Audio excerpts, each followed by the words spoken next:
Kamakailan nga ay nagkita sina Pangulong Ferdinand R. Marcos Jr. at dating Vice President Leni Robredo sa Sorsogon. Ano ba ang posibleng impact o implikasyon ng pagkikitang ito? Yan pong himay ni Professor Antonio Contreras sa Punto de Vista. Professor.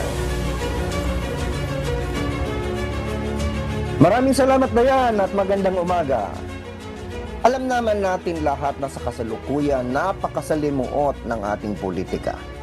Ang daming mga batuhan ng mga maanghang na salita, mga press conferences na mukhang naglilikha ng kalituhan o kaya ay pagtataka sa mga tao.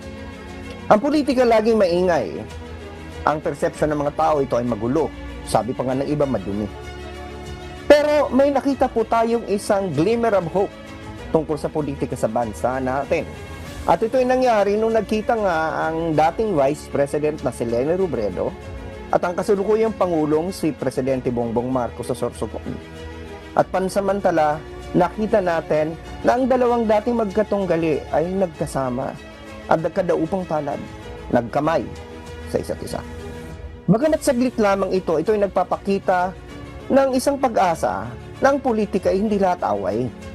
Alam naman natin noong 2016 ay tinalo ni Robredo si Pangulong Marcos sa pagka-vice-presidente at noong 2022 ay tinalo naman ni Pangulong Marcos si Leni Robredo sa pagka-presidente.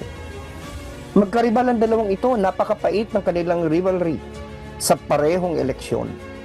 Ngunit sa ngayon ang pinakita nila yung civility, ang respeto, ang pagiging tao, at ang pagkikipagkapwa-tao na siya naman talagang tanyag na marka ng pagka-Pilipino.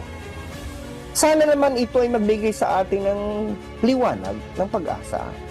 Na politika lamang yan, hindi dapat tayo nag-aaway ng lubusan sapagkat minsan dahil sa politika mga tao, magkakapatid na hindi nag-uusap, magkakaibigan, hindi nag-unfriendan, kinakancel ang isa't isa, nagbablock pa sa Facebook.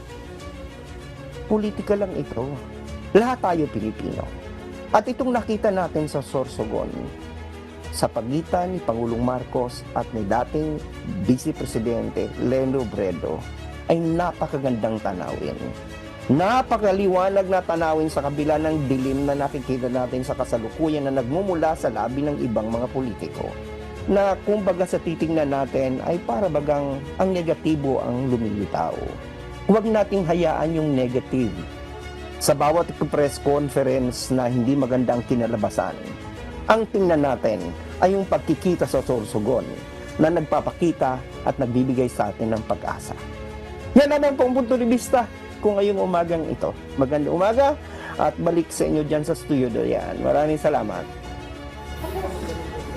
Maraming salamat po, Professor Antonio Contreras.